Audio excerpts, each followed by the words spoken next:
Bismillah.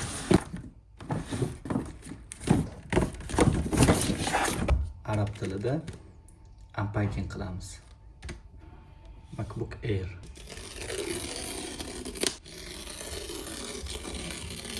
Arab tilida unpacking fathul ulba deyiladi.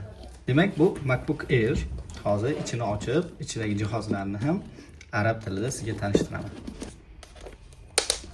Xo'p, silver rangidan oldik.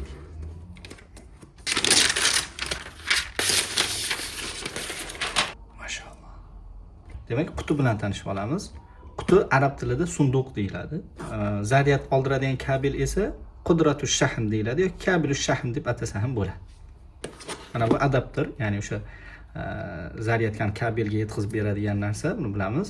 Quvvatni yetkazib beradigan narsa. Adapter esa arab tilida muhavvilush shahn deyiladi. Endi notebookni o'zi bilan arab tilida tanishib olamiz.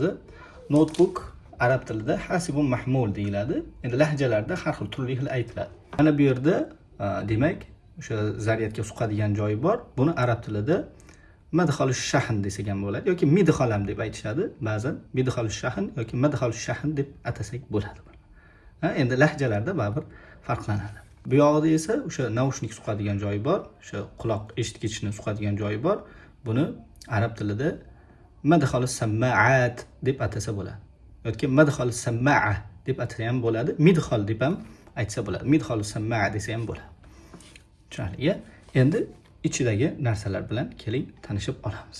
Demak, bu MacBook Air M4 13 dyumligi juda ham xafifun lil istixdam, ya'ni ishlatish uchun juda yengil ekan.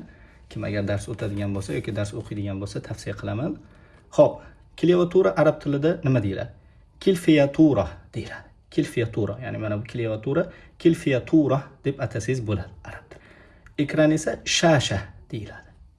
Demak, bugun qisqacha foydali lug'atlarni ko'rib chiqdik. Fikringizni yozib qoldiring. Yana shu kabi foydali videolarni chiqarib turaylikmi?